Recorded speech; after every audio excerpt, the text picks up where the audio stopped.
Bonjour à tous et à toutes et bienvenue au webinaire Mines et Environnement, organisé par l'Université du Québec en Abitibi-Témiscamingue. Mon nom est Marie-Ève Lacombe, conseillère en communication au service des communications et du recrutement, et j'ai le plaisir d'animer les webinaires pour cette troisième saison. Alors, les conférences qui seront offertes cette année serviront une fois de plus à partager les résultats des travaux de recherche réalisés par les membres de l'Institut de recherche en mines et environnement de l'UQAT. Pour l'Institut, la présentation des dernières avancées dans ce domaine est très importante. Alors, les conférences sont offertes par des membres de l'Institut. Les webinaires permettent ainsi d'aborder différents enjeux du secteur minier, de mettre en lumière les solutions innovantes proposées et de présenter des projets de recherche en développement. Alors, avant d'aller plus loin, je vous mentionne déjà que nous aurons un webinaire spécial le 23 janvier prochain. Alors, restez avec nous jusqu'à la fin pour en savoir plus. Donc, la présentation d'aujourd'hui est d'une durée d'environ 40 minutes, suivie par une période de questions de 15 minutes. Je vous invite à utiliser l'outil questions-réponses qui est situé au bas de votre écran pour poser vos questions, donc pas via le chat, s'il vous plaît. La conférence est enregistrée et sera disponible prochainement sur le site Web des webinaires, où vous trouverez d'ailleurs tous les webinaires passés. Donc, nous accueillons aujourd'hui la professeure Marie Guitoni, qui nous présente sa conférence intitulée « Projet du Conseil de recherche en sciences naturelles et en génie du Canada sur l'influence de la végétalisation sur le bilan hydrique de systèmes de recouvrement ». Alors, Marie Guitoni est professeure à l'Institut de recherche en mines et environnement de l'UQAT depuis 2013. Elle est biologiste, titulaire d'un diplôme d'études approfondies et d'un doctorat en biosciences de l'environnement de l'Université d'Aix-Marseille. Ses expertises sont la végétalisation et la restauration des sites miniers, le reboisement et la renaturalisation des sites miniers, les interactions entre les plantes, le sol et les matériaux miniers, ainsi que la prise en compte des effets des plantes sur la performance des systèmes de recouvrement utilisés en restauration minière. Alors voilà, je lui souhaite maintenant la parole. Bon webinaire à tous et à toutes. Merci Marie-Ève. Bonjour à toutes et à tous. Donc, bienvenue à ce premier webinaire de notre saison. Je suis très heureuse de lancer la saison cette année. Alors, je vais changer la diapo. Voilà. Donc Marie-Ève a déjà donné le titre de ma présentation. Je vais tout de suite commencer par introduire le plan. Donc on va faire une brève introduction. Ensuite, je vais présenter le projet et ses objectifs de recherche, puis les principales expérimentations et les résultats que nous avons menés. Ensuite, nous ferons une synthèse de l'avancement des connaissances associées au projet, puis nous regarderons la pertinence et les retombées pour la société, et enfin, nous finirons avec les conclusions et les perspectives. Alors, tout d'abord, en introduction, je vais faire quelques rappels sur les systèmes de recouvrement utilisés pour contrôler le drainage minier acide. Vous savez que ce phénomène de drainage minier acide est associé à l'entreposage des rejets miniers réactifs en surface lorsque ces rejets réactifs contiennent des minéraux sulfureux. Si ces minéraux en surface entreposés dans les parcs à résidus par exemple et aldastériles sont au contact de l'eau et de l'oxygène de l'air, eh bien ils vont s'oxyder. C'est une réaction naturelle et cette oxydation va acidifier les eaux qui drainent les rejets et provoquer la solubilisation de métaux, et c'est cette eau contaminée acide qu'on appelle le drainage minier acide. Pour contrôler ce phénomène, on confine les rejets miniers avec ce qu'on appelle des systèmes de recouvrement. Ce sont des ouvrages d'ingénierie qui sont conçus avec des propriétés hydrogéotechniques particulières qui vont permettre de contrôler soit la migration d'oxygène, soit les flux d'eau, et permettre d'atteindre des critères de performance bien définis en termes par exemple de contrôle du taux de percolation d'eau, en termes de diminution du flux d'oxygène qui va traverser les matériaux du recouvrement, ou en termes de qualité des eaux de drainage qui sortent des rejets réactifs. On a deux grandes familles de systèmes de recouvrement de manière générale, ceux qui servent à réduire les infiltrations d'eau à gauche et ceux qui servent à réduire les flux d'oxygène à droite. Pour ces deux familles de systèmes de recouvrement, il est très important de contrôler le bilan hydrique afin de favoriser leur performance et d'éviter le drainage contaminé. La végétalisation des sites miniers est une étape importante de la restauration qui permet d'atteindre l'état satisfaisant tel qu'il est défini dans la réglementation québécoise. On peut se demander quelle va être l'influence de cette étape de végétalisation sur le bilan hydrique et sur la performance des systèmes de recouvrement. Pourquoi ? Parce qu'on sait que, de manière générale, les plantes vont grandement affecter le bilan hydrique du sol. Quand je parle du bilan hydrique, en fait, j'utilise la loi de conservation de la masse dans un volume de sol que vous voyez identifié ici sur le schéma en rouge. Et j'exprime dans ce volume de sol que la variation du stockage en eau, ici en rouge, est égale aux entrées d'eau dans mon volume de sol, ici P, les précipitations, moins toutes les sorties d'eau de mon volume de sol, le ruissellement ici R, la percolation ici PE dans l'équation, l'évaporation E et la transpiration T ici. Et en fait, il est démontré dans la littérature que la végétation peut avoir des effets différents sur les différentes composantes du bilan hydrique. Ce sont les différentes parties de l'équation à gauche et représentées sur le schéma. La végétation va avoir tendance à augmenter la transpiration et l'interception. Elle va avoir tendance à diminuer l'évaporation, le ruissellement et la variation, enfin le stockage en eau dans notre système. Et elle va avoir un effet dans les deux sens sur l'infiltration et la percolation. Alors vous voyez en bas à droite une représentation en fait de l'évolution d'un écosystème à partir, au cours du temps, à partir de matériaux rocheux nus. C'est ce qu'on appelle la succession écologique. Et au cours du temps, cette évolution de l'écosystème va engendrer la succession de différentes communautés de plantes qui vont modifier les propriétés au niveau du sol et qui vont aussi modifier le bilan hydrique du système sol-plante. À gauche, sur la figure, vous voyez une représentation conceptuelle des modifications, des changements de propriétés ou de paramètres au cours du temps dans un ouvrage d'ingénierie qui a été formalisé par De Jong et collaborateurs en fonction des différentes trajectoires évolutives possibles pour notre écosystème. Vous avez en bas l'axe des abscisses qui représente les valeurs de ces propriétés au moment de la conception et de la construction de l'ouvrage pour que la performance soit maintenue. Et vous avez les différentes trajectoires évolutives possibles de ces valeurs de propriétés. Et ces propriétés peuvent être celles qui sont importantes pour contrôler la performance des systèmes de recouvrement. Or, l'influence du milieu environnant et incluant les plantes est encore peu considérée dans la conception et l'évaluation de la performance des systèmes de recouvrement pour deux principales raisons. La première, c'est parce que ce sont des constructions récentes. Elles ont moins de 30 ans et donc on y trouve souvent des écosystèmes qui sont très jeunes avec encore des effets relativement limités. Et la deuxième raison, c'est parce qu'il existe des barrières disciplinaires entre les personnes qui conçoivent les systèmes de recouvrement, qui sont souvent des ingénieurs, des géotechniciens, des hydrogéologues et autres, et les personnes qui comprennent les effets des plantes, qui sont plutôt formées en biologie, en écologie, en agronomie, etc.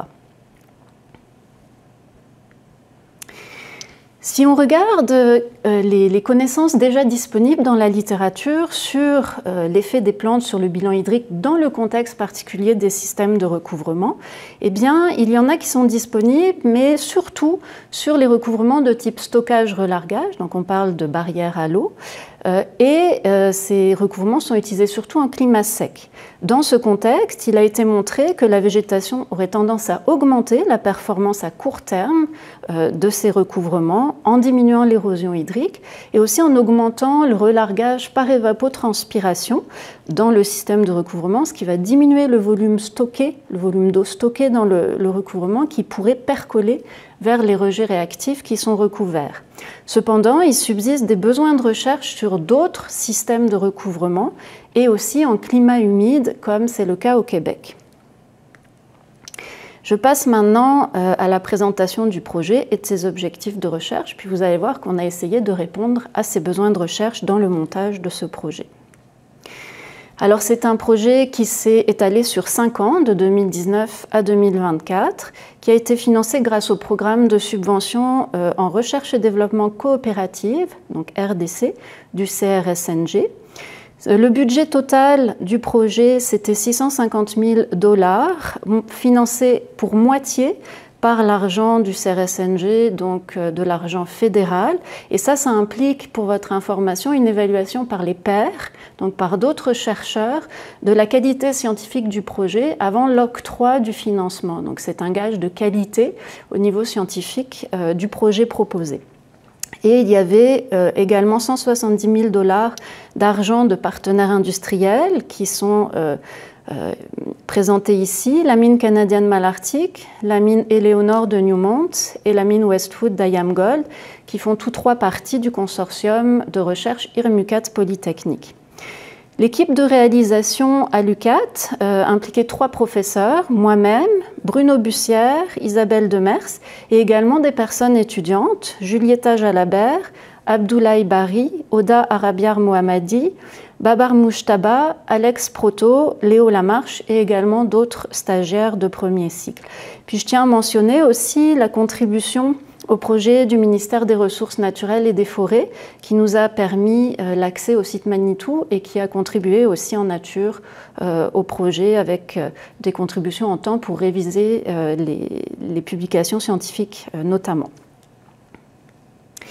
Alors, l'objectif général du projet était d'étudier la contribution de la végétalisation à augmenter ou à diminuer la performance de recouvrement de restauration minière via l'effet sur le bilan hydrique.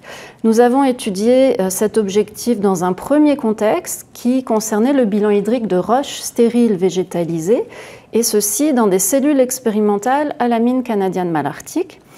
Et également dans un deuxième contexte, nous nous sommes intéressés au bilan hydrique d'un recouvrement de résidus végétalisés combiné à une nappe phréatique surélevée. Et pour cela, nous avons utilisé un premier dispositif de cellules expérimentales à la mine Westwood et également des stations expérimentales au site Manitou, qui est un site minier abandonné, restauré et sous la responsabilité du ministère des Ressources naturelles. Dans les 2 cas, nous sommes dans un climat continental froid avec un bilan hydrique annuel positif. Nous avons explorer 3 objectifs dans le cadre de ce projet et dans nos 2 contextes. Premier objectif, mesurer in situ l'impact de la couche végétalisée sur les différentes composantes du bilan hydrique. Et donc nous avons notamment mesuré ici les précipitations, les percolations, la variation du stockage en eau des matériaux et la transpiration. Notre deuxième objectif était d'étudier la colonisation racinaire des matériaux, une fois végétalisés, et les changements associés à cette colonisation racinaire dans les propriétés hydrogéologiques des matériaux. Et notamment, nous avons mesuré d'un côté la densité de longueur racinaire, donc ça c'est la longueur de racine par volume de sol, également la profondeur maximale des racines, et de l'autre côté, nous avons mesuré comme propriété hydrogéologique la conductivité hydraulique saturée, les courbes de rétention en eau des matériaux, pour essayer de mettre les 2 en parallèle et de voir s'il y avait des relations entre ces 2 catégories de paramètres. Et troisième objectif, nous avons voulu modéliser numériquement le bilan hydrique de ces systèmes de recouvrement végétalisés en incluant l'effet de ces couches végétalisées. Donc nous avons bâti des modèles qui incluaient les paramètres de végétation et qui incluaient, si nécessaire, des paramètres hydrogéologiques modifiés par la colonisation racinaire. Donc vous voyez que l'objectif 3 intègre les résultats des 2 premiers objectifs. D'un côté, les mesures hydrogéologiques ont permis de calibrer la sortie du modèle, et d'un autre côté, les paramètres de végétation mesurés et les propriétés hydrogéologiques tenant compte de la colonisation des racines ont permis d'ajuster les entrées dans le modèle. Je passe tout de suite à la présentation des principales expérimentations et des résultats. Tout d'abord, pour la première partie, concernant le bilan hydrique de roches stériles végétalisées. Et pour cette partie, je vais me concentrer sur les mesures hydrogéologiques de terrain. Alors, de manière générale, lorsqu'on a des haldas stériles avec des roches stériles non compactées, comme représenté ici sur le schéma, on s'attend à ce que la percolation comme composante du bilan hydrique soit la composante dominante à cause de l'hétérogénéité granulométrique importante des roches stériles qui va engendrer un drainage rapide de l'eau de précipitation et à cause aussi d'une faible teneur en eau résiduelle, donc d'une faible capacité de stockage des roches stériles. Donc dans notre équation, on s'attend à ce que ce soit la percolation qui soit la composante en termes de sortie de notre système qui soit la plus élevée. Cependant, on a peu de connaissances disponibles, peu d'études disponibles qui quantifient la distribution des précipitations en infiltration, percolation ou évapotranspiration dans les haldas stériles avec ou sans végétalisation. On se demande donc si, en ajoutant des couches de sol végétalisées par-dessus les roches stériles, on serait capable de diminuer la percolation. Puis ça peut être intéressant en termes de gestion de volumes d'eau moins importants qui sortent de nos empilements. Et on voudrait essayer de diminuer cette percolation en utilisant d'une part la capacité de stockage-relargage du sol et d'autre part la présence des plantes qui vont pomper de l'eau au niveau des racines et la perdre vers l'atmosphère par le processus de transpiration. Donc là, on voudrait voir si la présence de couches de sol végétalisées permet d'augmenter l'évapotranspiration et de diminuer la percolation. Pour vérifier ces hypothèses, eh bien, nous avons construit des cellules expérimentales à la mine canadienne Malartic, 5 cellules instrumentées que nous avons suivies pendant la période dégelée, la période de croissance des plantes de juin à octobre, entre 2017 et 2021. Je vous présente maintenant les cellules. La première ici, c'est une cellule témoin. Vous voyez qu'elles sont toutes sous forme creusée et remplies de différents matériaux. En fait, elles sont toutes remplies de stériles, mais la première contient uniquement des roches stériles. La deuxième ici et la troisième aussi, parce qu'il y en a deux, vont avoir les mêmes roches stériles, mais par-dessus, nous avons placé 40 cm de morterin, qui est un sable silteux avec gravier, que vous voyez ici de couleur claire, et 10 cm de sol végétal pour favoriser la croissance des plantes, même si ces deux cellules sont non végétalisées. Et puis, nous avons une cellule avec du morterin compacté et une cellule avec du morterin non compacté. Puis les deux dernières cellules, la quatrième et la cinquième, ont la même configuration que celle-ci, mais en plus, on a rajouté une plantation de saules à croissance rapide, du Salix miyabeana, plantée à 1 mètre par 1 mètre. Et puis dans ces cellules, on a aussi une avec du morterin compacté et une non compactée. Quelques images ici de la construction, des différentes étapes de construction des cellules. Elles sont de forme pyramidale inversée, avec un drain au fond de la cellule qui permet de collecter l'eau de percolation. La conception est inspirée des travaux de Bussière et collaborateurs 2007. La première étape, c'est de creuser la forme de la cellule dans des roches stériles. Deuxième étape, on tapisse le fond de la cellule de sable, puis d'une géomembrane imperméable, avec un drain, vous voyez, placé au centre de la cellule. On fait un test d'étanchéité pour s'assurer que notre géomembrane et notre drain fonctionnent. Si ça marche, on recouvre avec nos roches stériles. Puis pour les cellules concernées, avec notre couche de morterin, notre couche de sol végétal et les saules. Pour faire les mesures de bilan hydrique, nous avons considéré pour chacune des cellules que le volume de la cellule, ici représentée en rouge, permettait d'exprimer l'équation du bilan hydrique ci-dessous. En fait, nous avons mesuré les précipitations ici grâce à une station météo placée à proximité des cellules. Nous avons aussi mesuré, en fait, nous récupérons l'eau de percolation qui sort du drain dans des réservoirs de collecte, ici de 1000 litres, équipés de sondes de pression de colonnes d'eau qui nous permettent de mesurer les variations de volume dans nos réservoirs et donc calculer les volumes de percolation au cours du temps. Et nous avons aussi mesuré la variation du stockage en eau dans les matériaux. Alors, à noter que pour les stériles, nous avons considéré qu'elle était très faible, donc nous l'avons négligée. Par contre, nous l'avons mesurée dans les sols ajoutés par-dessus les roches stériles grâce à des sondes de teneur en eau volumique placées à différentes profondeurs dans le morterin et le sol végétal. Puis, nous avons déduit la dernière composante de notre équation, l'évapotranspiration, grâce aux mesures réalisées sur les trois autres composantes. Et à noter aussi que nous avons négligé le ruissellement vu que nous avions des cellules de surface plane. Qu'est-ce que ça a donné en termes de résultats? Alors, je vais commencer par vous montrer ce qui concerne la cellule témoin avec des roches stériles seules. Dans cette cellule, nous avons trouvé que, comme attendu, la composante dominante du bilan hydrique était la percolation. Elle représentait 75 à 89% des précipitations cumulées sur les périodes de mesure.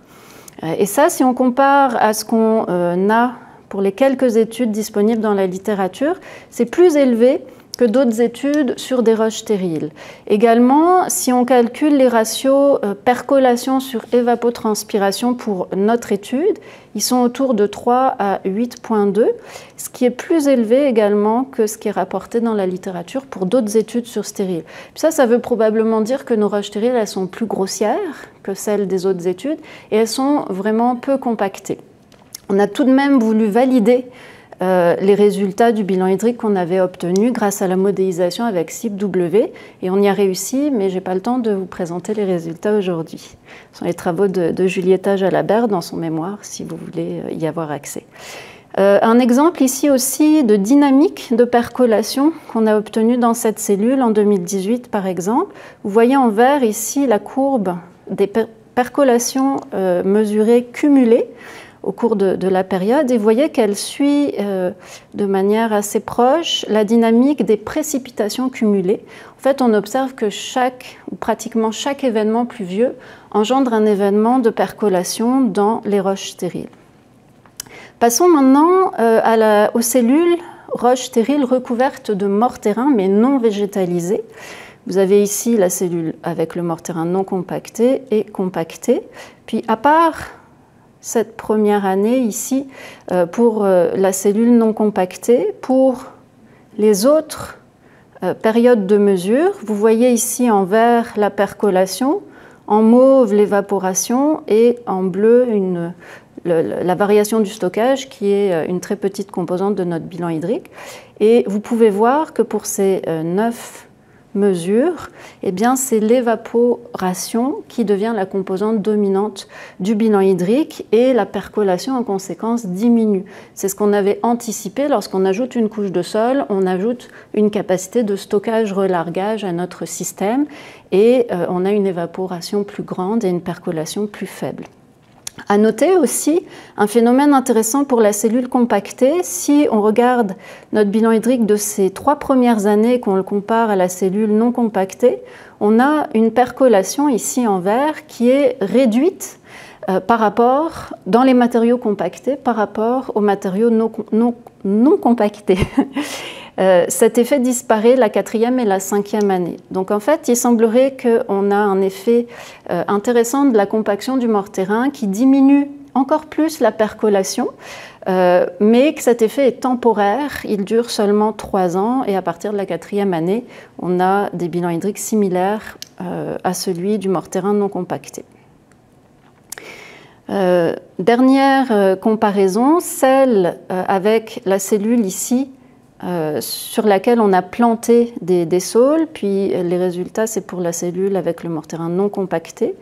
Donc si on compare une cellule non plantée et une cellule plantée ici, pour la première année de mesure, lorsque les saules sont encore jeunes et de petite taille, en fait, on a un bilan hydrique assez similaire, à peu près 50-50 percolation-évaporation.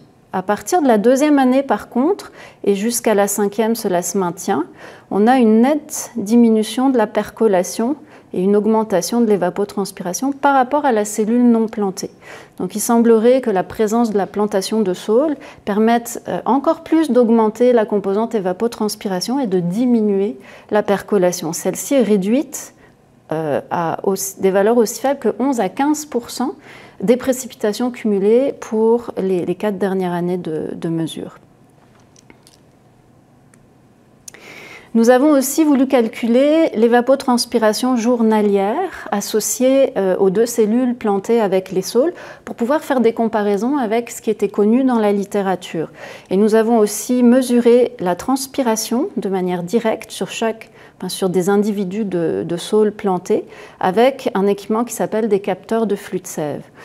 Si on regarde ici dans ce tableau, les valeurs d'évapotranspiration journalière pour nos 2 cellules plantées, elles varient entre 1,56 et 3,69 mm par jour.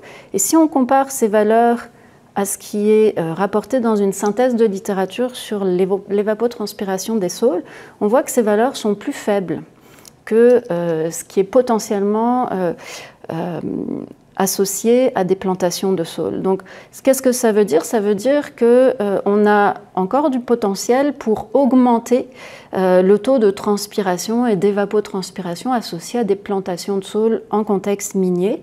On a encore, nous, dans nos cellules, des saules qui ont une canopée réduite, donc pas une couverture totale du sol par la canopée des arbres, un indice de surface foliaire encore faible, et qu'on peut imaginer que si on fertilisait les arbres, si peut-être on faisait de la gestion de plantation avec du recépage ou d'autres techniques pour maximiser les parties aériennes des saules, eh bien on pourrait augmenter cette évapotranspiration d'autant plus.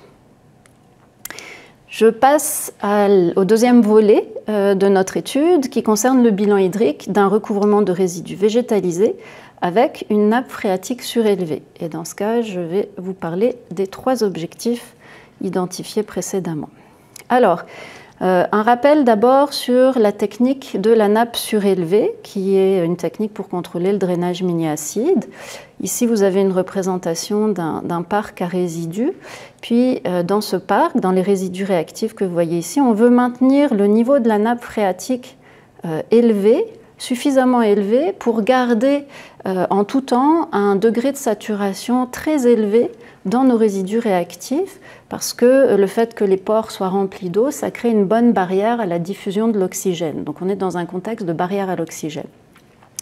Pour garder ce niveau élevé de la nappe phréatique, ça implique d'avoir un bilan hydrique particulier de notre parc à résidus, notamment de maximiser les entrées d'eau que vous voyez ici représentées en bleu et de minimiser les sorties d'eau de notre système pour garder le niveau d'eau le plus élevé possible.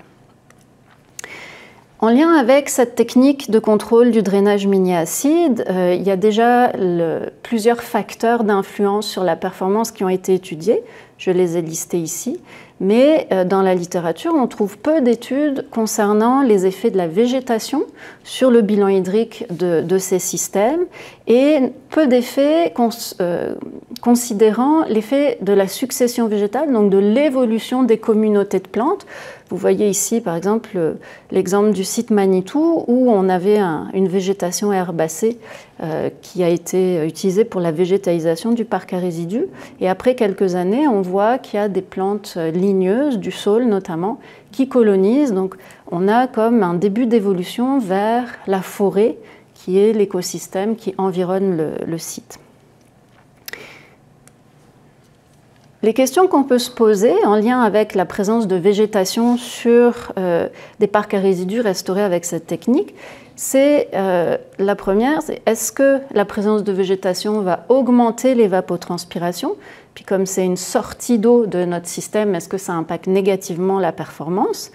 Et qu'est-ce qui se passe si on a une végétation herbacée, donc début de développement de l'écosystème, versus une végétation ligneuse, donc plus arborée, qui a des racines souvent plus profondes et des taux d'évapotranspiration, de transpiration qui sont plus élevés qu'une végétation herbacée. Donc c'est des questions qu'on s'est posées et auxquelles on a voulu tenter de répondre avec nos expériences, notamment en construisant des cellules expérimentales à la mine Westwood, que je vous présente ici. Donc c'est le même concept de cellules que ce que je vous ai présenté pour Canadian Malartic, mais à la place d'avoir des roches stériles à l'intérieur, on a 1 mètre de résidus réactifs, les résidus d'oyons, 50 cm de résidus désulfurés Goldex et 30 cm de mortérin par-dessus les résidus. Et puis on a une première cellule ici qui est notre témoin sans végétation, une deuxième cellule où on a une végétation herbacée, un mélange à gazon, donc ce sont des plantes agronomiques, et une cellule où on a planté des saules à croissance rapide, 1 mètre par 1 mètre. Ce sont les mêmes saules qu'à Canadian Malartic. Vous avez ici un visuel des 3 cellules en 2021, donc 4 ans après construction. Nous avons fait des mesures de bilan hydrique dans ces cellules avec la même équation que présentée tantôt et une instrumentation similaire, sauf que pour la percolation, les 2 premières années, nous avons utilisé des objets à bascule et des réservoirs la 3e année. Nous avons fait des suivis pendant 3 saisons de croissance, de 2019 à 2021. Alors, les résultats que ça a donné en termes de bilan hydrique, donc vous voyez pour les 3 cellules ici et pour les 3 années de mesure. En gris, c'est l'évapotranspiration, en orange, c'est la variation du stockage, et en bleu, c'est la percolation cumulée, tout exprimé en pourcentage des précipitations cumulées sur les périodes de mesure. En fait, ce qu'on peut extraire comme information de ces résultats, c'est qu'on a un bilan hydrique assez similaire pour les 3 types de cellules. Même s'il y a présence de végétation, en fait, l'évapotranspiration est dominante et on a une percolation relativement faible. Et on a assez peu de différence aussi entre les bilans hydriques de nos cellules présentant les 2 types de végétation, herbacée versus saule. Si on s'intéresse de plus près à ce qui se passe au niveau de la colonisation racinaire dans nos cellules, on peut mettre en évidence que les racines sont surtout concentrées dans le mortérin, 86% des racines visibles, mais elles colonisent tout de même à plus de 30 cm de profondeur les résidus Goldex, et cela représente moins de 10% des racines visibles.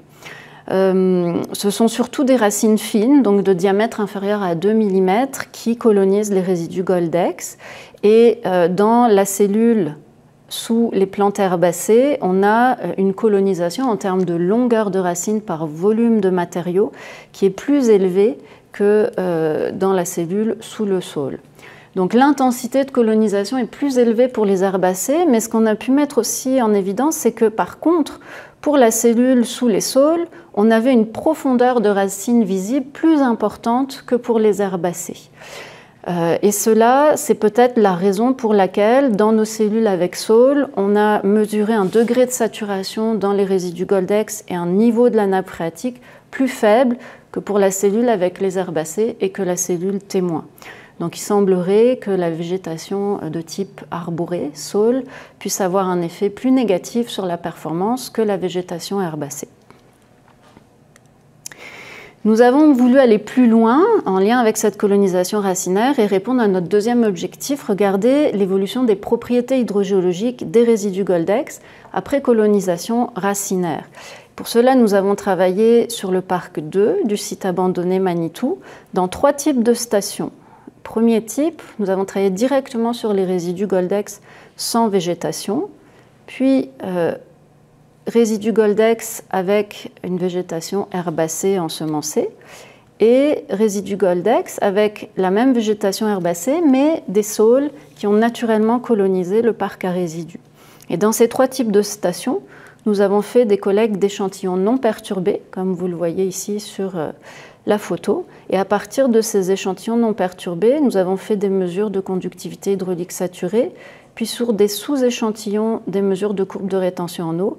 Et dans tout le matériel échantillonné, nous avons extrait les racines et mesuré les paramètres racinaires après avoir extrait ces racines. Qu'est-ce que ça a donné en termes de résultats?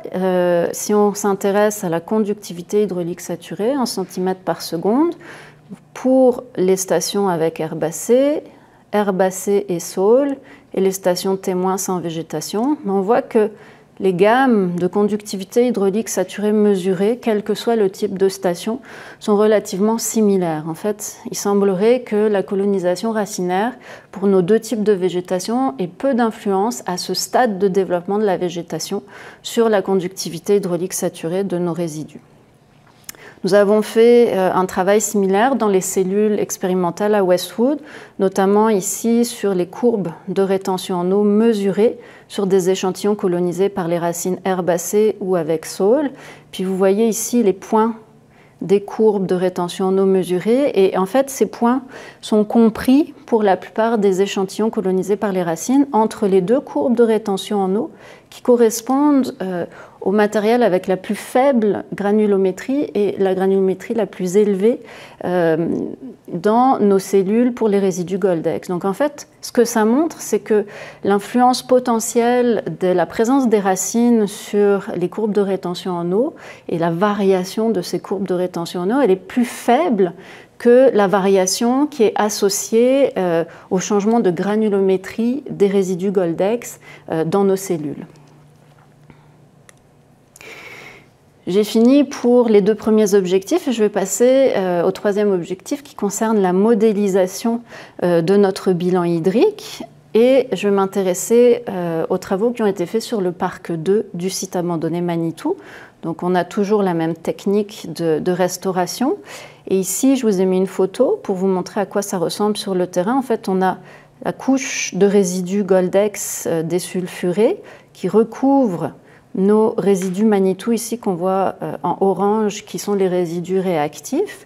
Et ce qu'on veut en termes de critères de performance sur ce site, c'est garder le niveau de la nappe phréatique au moins à l'interface des deux résidus ou plus haut. Et on veut garder un degré de saturation dans notre couche de résidus Goldex, et surtout dans la partie basse, supérieur à 85% pour créer une bonne barrière à la diffusion de l'oxygène. Le Babar Mujtaba, un chercheur postdoctoral, a réalisé un modèle 2D que vous voyez représenté ici conceptuellement. En lien avec le parc 2 du parc résidu, il a réussi à calibrer et vérifier ce modèle avec des mesures hydrogéologiques qui ont été prises dans 2 stations que vous voyez représentées ici. Et il a inclus dans le modèle également des mesures de paramètres de végétation dans chacune des zones correspondant à nos 2 stations. Alors pour rappel, les paramètres de végétation qui peuvent être insérés dans le modèle numérique CIP-W, les 3 plus importants, ce sont l'indice de surface foliaire, le LAI, et qui va permettre de calculer la quantité d'eau transpirée par le feuillage. On a la profondeur maximale d'enracinement qui va nous permettre d'appréhender la profondeur d'impact des racines sur l'absorption d'eau, donc la variation du stockage en eau dans le sol. Et la densité de longueur racinaire, ça c'est la longueur de racine par volume de sol, qui nous permet de distribuer l'impact des racines sur l'absorption d'eau dans le profil de sol.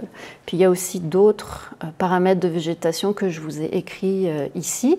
Et tous ces paramètres, lorsqu'ils sont insérés dans le modèle, permettent de calculer l'effet des plantes sur la transpiration et sur la variation du stockage dans notre bilan hydrique. Alors, qu'est-ce qu'on a fait une fois qu'on a obtenu un modèle 2D calibré et validé avec nos mesures hydrogéologiques terrain? Eh bien, on a voulu faire une analyse de sensibilité aux variations des paramètres de végétation. Qu'est-ce que ça veut dire? Ça veut dire que, puis là on s'est intéressé surtout aux paramètres aériens de végétation. On a considéré une profondeur maximale des racines fixe en fait pour toutes nos simulations, 0,4, 0,6 mètres dépendamment des stations. Mais ce qu'on a fait varier, c'est l'indice de surface foliaire maximale. On est parti d'une valeur de 1 et on est allé jusqu'à une valeur de 9 avec un incrément de 1 en 1. Pour la valeur maximale de LAI que vous voyez ici. Ça, c'est notre fonction de variation du LAI au cours du temps qu'on rentre dans le modèle. On a fait le même travail pour la hauteur de la végétation. Nous l'avons fait varier entre 0,5 mètres et 25 mètres.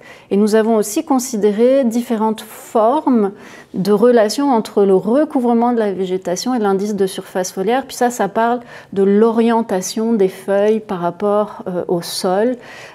C'est assez spécifique, mais vous allez voir, ça n'a pas beaucoup d'influence, mais on a voulu le tester.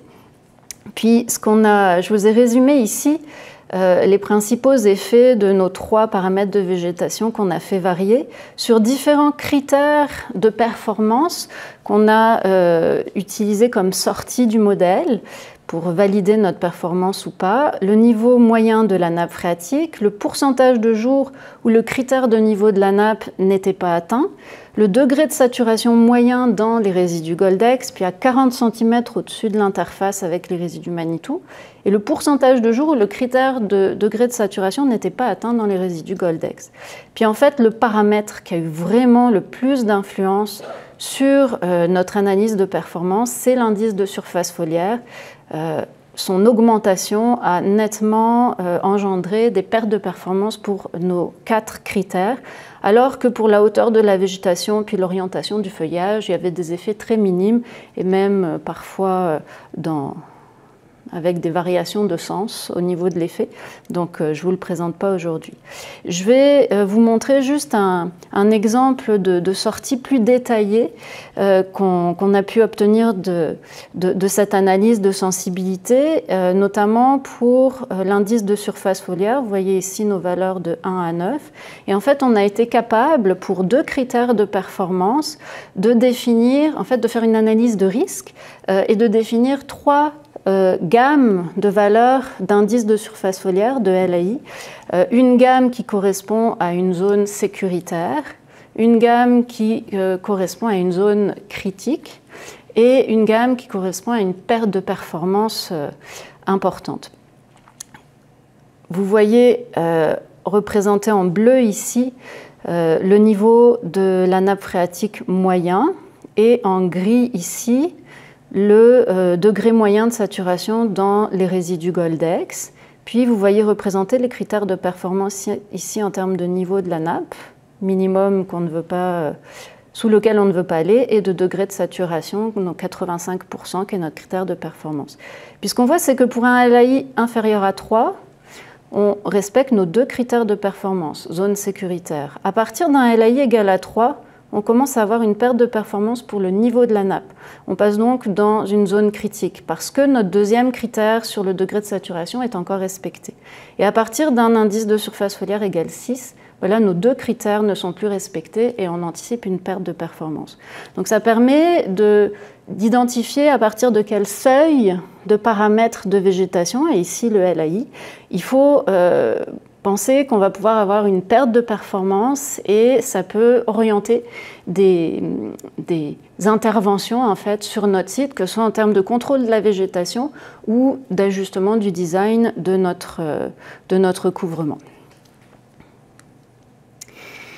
Je vais passer assez vite sur la partie modélisation dans les cellules expérimentales à Westwood, juste vous donner une idée de l'approche qu'on a utilisée, qui est différente de celle pour le Parc 2 à Manitou. Donc on a la même technique de restauration, des critères de performance un peu différents, mais on parle de nos cellules expérimentales que je vous ai présentées tantôt.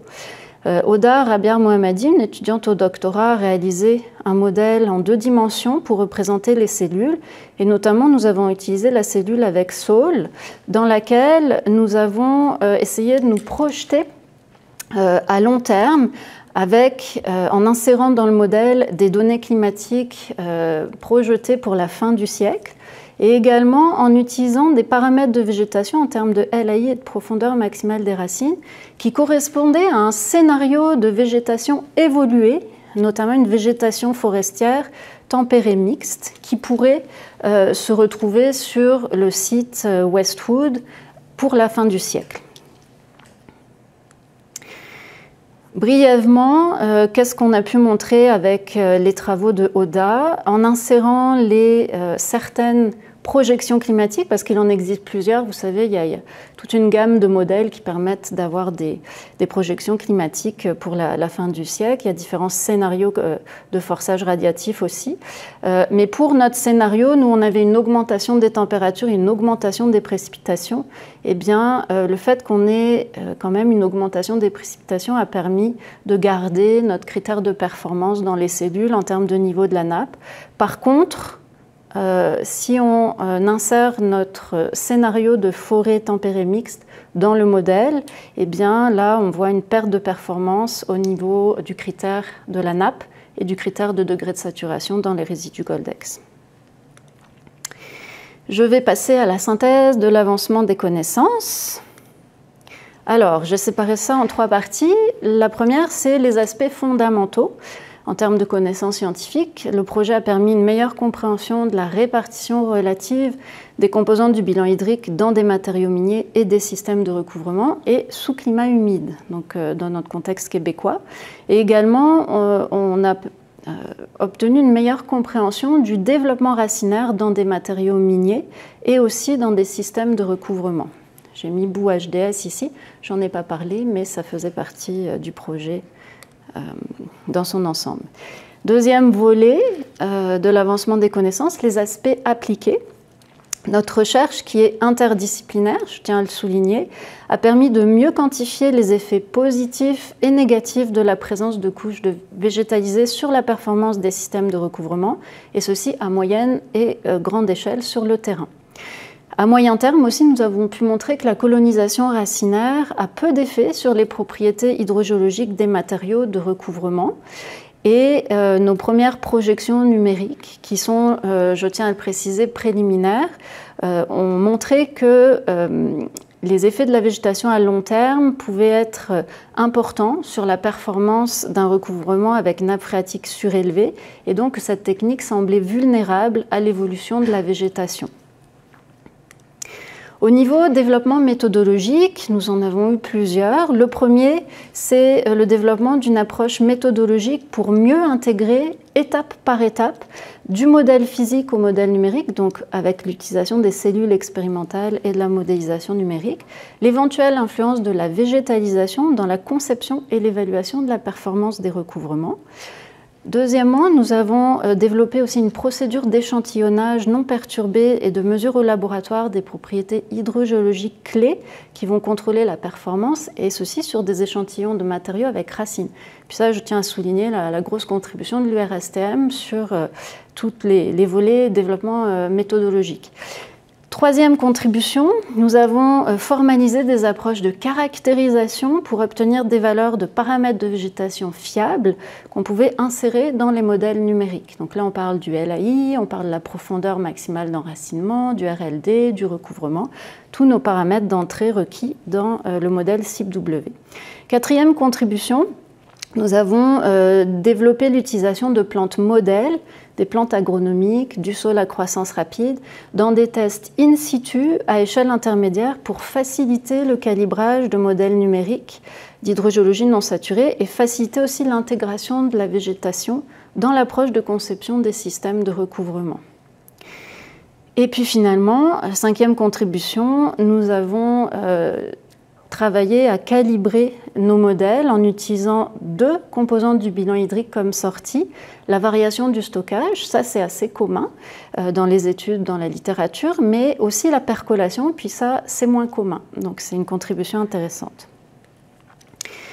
En termes de support au développement et à la diffusion des connaissances, la réalisation du projet a permis la production d'une thèse de doctorat, de 2 mémoires de maîtrise, un rapport de Master 2.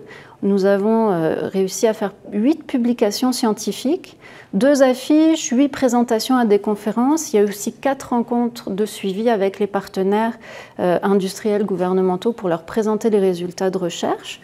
Il y a eu un rapport synthèse final à faire pour le CRSNG et les résultats ont aussi été intégrés dans des séances de cours de premier, deuxième, troisième cycle avec aussi une composante visite terrain. Ça, c'est très apprécié par les personnes étudiantes.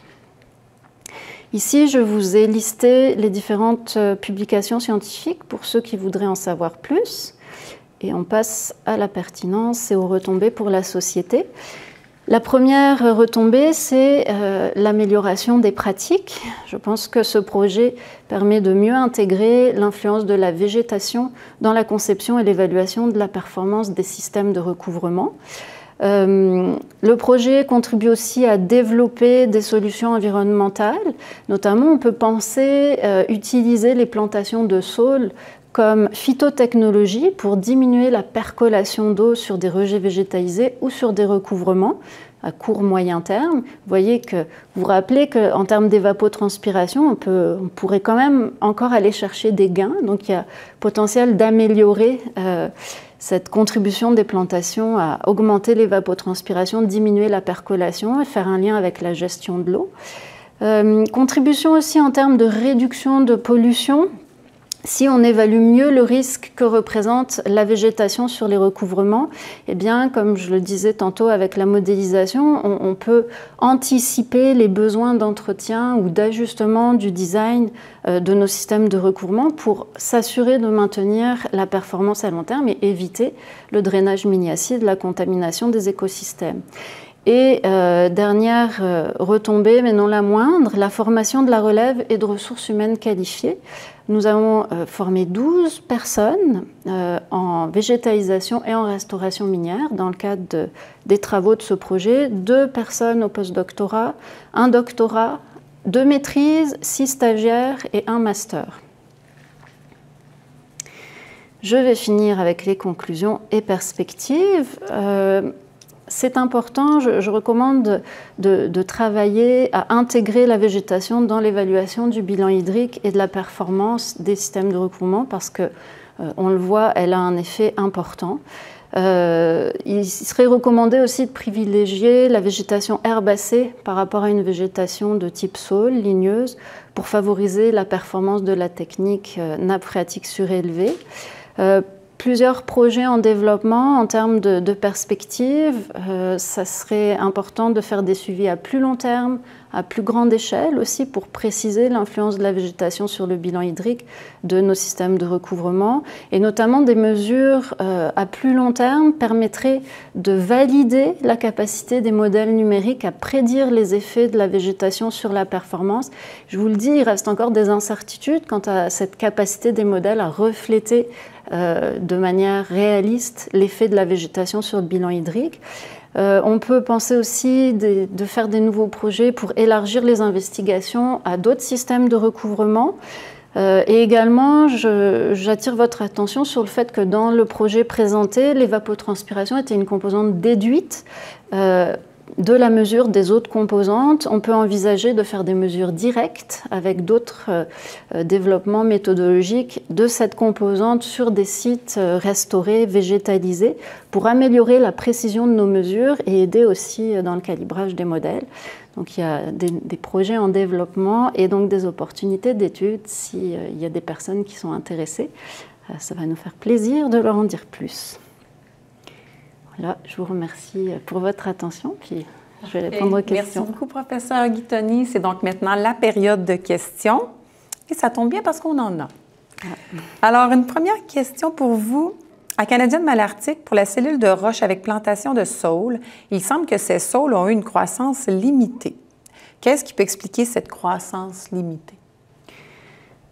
Quand on est en contexte de végétalisation minière, on travaille dans des conditions qui ne sont pas forcément les plus favorables pour l'établissement de la végétation. Donc là, on est sur des roches stériles qui sont des matériaux grossiers, qui ne contiennent pas de nutriments, drainage fort, donc faible capacité de rétention en eau. On a tout de même ajouté du sol, quand même de qualité intéressante en termes de stockage en eau par-dessus. Le sol végétal qui contenait jusqu'à 30% de matière organique, donc quand même des apports en nutriments et une qualité intéressante, même s'il avait été stocké. Puis on sait que le sol végétal, après excavation en fait, et conservation pour la végétalisation minière, il est mis en tas et il est stocké souvent pendant plusieurs années avant d'être utilisé. Et cette phase de stockage peut dégrader les propriétés du sol intéressantes pour les plantes. Donc, on est aussi dans un contexte où on est à Canadienne Malartic, nos cellules expérimentales à une élévation importante, puisqu'on est sur le laberme du parc à résidus, donc peut-être une exposition au vent importante. Oui, vent sec parfois. C'est ça, des variations de température aussi qui peuvent être extrêmes. On n'a aucune végétation autour. Donc c'est un contexte particulier, la végétalisation minière. Ça, c'est le premier point. Puis également, on n'a pas cherché à optimiser la croissance des sols. Exactement. C'était pas l'objectif de notre étude, c'était plutôt de tester l'utilisation du sol comme une plante modèle. C'est une plante clonale qu'on utilise, donc on homogénéise la réponse de nos plantes à l'échelle de la cellule. Vous savez, on n'avait pas de répétition entre nos cellules, donc on veut vraiment avoir une cellule la plus homogène possible en termes de matériaux, en termes de végétation. Et je retrouve le fil de ma question, mais c'est ça, c'est notre plante modèle de sol. L'objectif, c'était de maximiser rapidement les effets de la plante sur le bilan hydrique dans une durée toujours limitée. Dans le cadre d'études scientifiques, on parle de projets de maîtrise, de doctorat, donc on a maximum 4 ans, 5 ans. Pour obtenir des résultats. Puis si on avait pris une plante qui poussait plus lentement, comme de l'épinette par exemple, c'est fort probable, vous rappelez, la première année après plantation du sol, il n'y avait pas vraiment d'effet de la végétalisation sur notre bilan hydrique. C'est à partir de la deuxième année qu'on a eu des effets, donc ce sont des effets rapides. Mais ça, si on avait utilisé une autre plante, pas sûr qu'on aurait pu mettre en évidence sur notre durée d'étude des effets de la végétation. Donc c'était dans vos critères numéro 1, déjà d'avoir une croissance que dès les premières années, une plante qui dès les premières années... Exactement. Puis le fait d'avoir des effets des plantes, c'était important pour ensuite pouvoir caractériser ces effets et intégrer l'effet de la végétation dans nos modèles. Si on avait eu une plante avec peu d'effets, ça n'aurait pas eu d'intérêt d'essayer de représenter notre système végétalisé dans un modèle. Il y aurait eu peu de différence avec un système non végétalisé. Il aurait fallu une période de 20 ans, peut-être. Ça serait fantastique. Parfait, merci. Donc, on a une autre question. Est-ce que les aspects économiques ont été abordés? Est-ce que des suivis post-projet sont prévus pour valider les dispositifs mis en place? Pourquoi avez-vous seulement utilisé les saules? Bon, finalement, c'était 3 questions en une. La dernière portion, il y a pas mal répondu. Donc, les aspects économiques, est-ce que vous avez abordé cet aspect-là? En termes de végétalisation, c'est-à-dire les coûts? Exactement. Est-ce que dans vos méthodes, il y en a des plus dispendieuses que d'autres? Souvent, c'est très dispendieux, tout ce qui est lié à la restauration de sites. Est-ce que c'est un argument? C'est sûr que si on envisage, si on repart de notre contexte roche stérile, ajouter des couches de sol par-dessus les stériles, déjà, sont des coûts de transport de matériaux. Il faut avoir du mortérin disponible aussi pour la restauration, la végétalisation. Parfois, on n'a pas de sol végétal aussi, mais on peut envisager de fertiliser. Ce qu'on a testé à Westwood avec l'ensemencement du mélange à gazon, c'est souvent la technique de végétalisation qui est utilisée par défaut sur les parcs à résidus miniers. Donc, je dirais que c'est peut-être notre coût standard en termes de végétalisation.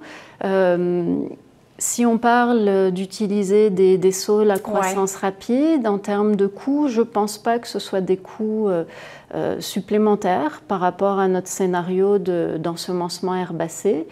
C'est peut-être plus au niveau des techniques de végétalisation, de la machinerie impliquée ou de la main-d'œuvre, en fait, du partenaire avec qui on va faire affaire pour la végétalisation, que ça pourrait changer. Exact, OK. Mais il y a encore des développements à faire, de toute façon, pour optimiser la partie végétalisation avec des plantes arborées. Là, on a testé une plante modèle, c'est vraiment un premier essai. Puis, comme je dis, notre objectif, c'était d'intégrer la plante dans les différentes étapes d'investigation des effets des plantes sur les propriétés hydrogéologiques, sur les mesures du bilan hydrique et sur la modélisation numérique. Mais ensuite, on peut avoir d'autres objectifs, d'optimiser les coûts en choisissant peut-être d'autres plantes ou d'autres techniques de végétalisation, puis regarder quel effet ça peut avoir sur le bilan hydrique. Donc, est-ce qu'à ce moment-ci, c'est prévu qu'il y ait des suivis de ces dispositifs-là? Ça va dépendre des projets? Malheureusement, comme on était sur des sites miniers actifs et qu'il y avait besoin de réutiliser l'espace, on a pu faire nos suivis comme prévu pour la durée convenue avec les partenaires, mais on n'a plus accès aux cellules et il y en a même certaines qui ont été détruites. Bon, mais c'était quand même là pour la science, le moment du projet, ce qui est très apprécié. 50 suivis à Canadian Malartic, c'est exceptionnel. Bon, mais parfait, on va le prendre. Bien content. Parfait. Alors, une autre question. quels critères faut-il prendre en compte lors du choix des essences végétales pour optimiser le bilan hydrique d'un système de recouvrement? Donc, vous avez parlé tantôt de la surface foliaire, les racines et tout. Est-ce que c'était ça, tous vos critères? La croissance, oui, évidemment. Oui, ça va dépendre. Notre type de système de recouvrement, dans un premier temps. Si on a une barrière à l'eau et qu'on veut minimiser la percolation, comme notre premier contexte en fait sur roche stérile, ben là on va chercher des plantes qui vont maximiser le prélèvement d'eau et notamment la composante évapotranspiration. Si on est dans un contexte de système de recouvrement plutôt type barrière à l'oxygène, où on veut conserver l'eau dans notre recouvrement, on va chercher des plantes qui, au contraire, prélèvent le moins possible d'eau et l'évacue par évapotranspiration.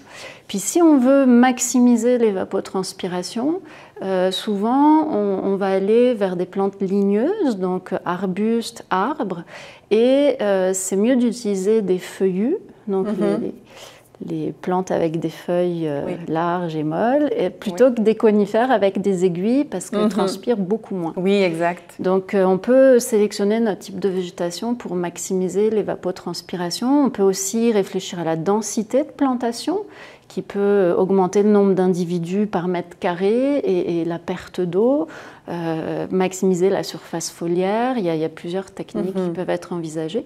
Puis si on veut au contraire minimiser l'influence des plantes sur le prélèvement d'eau, mais là il faut avoir une profondeur racinaire la moins importante possible. Donc prévoir peut-être des couches de surface où on concentre les racines avant qu'elles se développent plus profondément dans nos couches qu'on veut protéger, et peut-être des plantes qui perdent moins d'eau, donc peut-être les conifères, là, serait plus intéressant. L'épinette noire, on sait qu'elle a un système racinaire relativement superficiel. Ça pourrait être exploré, mais c'est difficile sur des courtes périodes de projets de recherche travailler avec l'épinette. Exactement, je suis entièrement d'accord.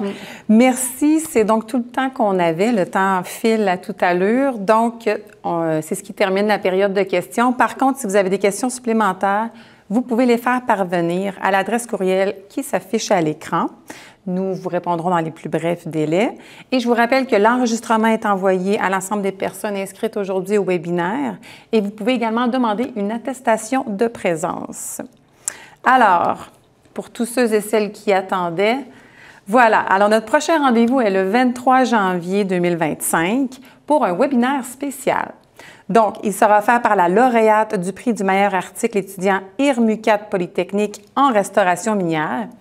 Donc, Élodie Libert, qui est diplômée de la maîtrise en génie minéral, présentera une conférence qui a pour titre « Simulation de l'effet des changements climatiques sur la performance de nappes phréatiques surélevées », comme on a vu aujourd'hui, combiné à un recouvrement monocouche mis en place sur des résidus générateurs d'acide.